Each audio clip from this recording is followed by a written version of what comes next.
7 years after you founded Bridgewater, you made a wrong bet on the markets. You lost everything financially. You had to lay off everyone in the company. But yet you say it was the best thing that ever happened to you. Why? Was it a life-changing moment? Yes, because, I mean, look, first of all, if you're not pushing the limits, you're like in skiing or something. If you're not pushing the limits, you're not growing. And the thing that I learned the most is humility. I had an audaciousness. In other words, I want to... you thought you were invincible. In order to be successful in the markets, you have to be an independent thinker. That means you have to bet against the consensus and be right. That's very difficult, right? So in 1980, I calculated that American banks had lent much more to emerging countries than those countries could pay back, and we were going to have a debt crisis.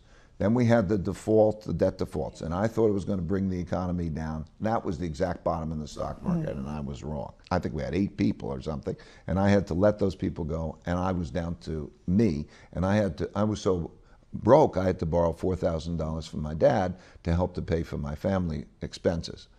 And that was the best thing that ever happened to me. One of the best things, I guess, next to my marriage and my kids, but one of the best things that happened, because it made me think, how do I know I'm right?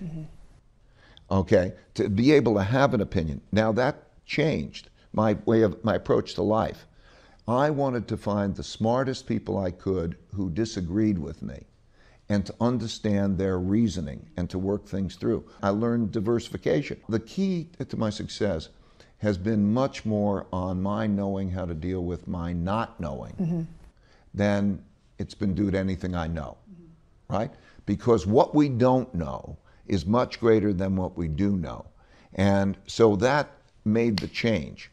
So I started to realize, what don't I know and how do I deal with my not knowing well? And it was through that that I learned how to have this thoughtful disagreement to get the better answers and learn well, and how to diversify my bets in a way that it produced my better return to risk ratio. That discovery was the key to Bridgewater's success.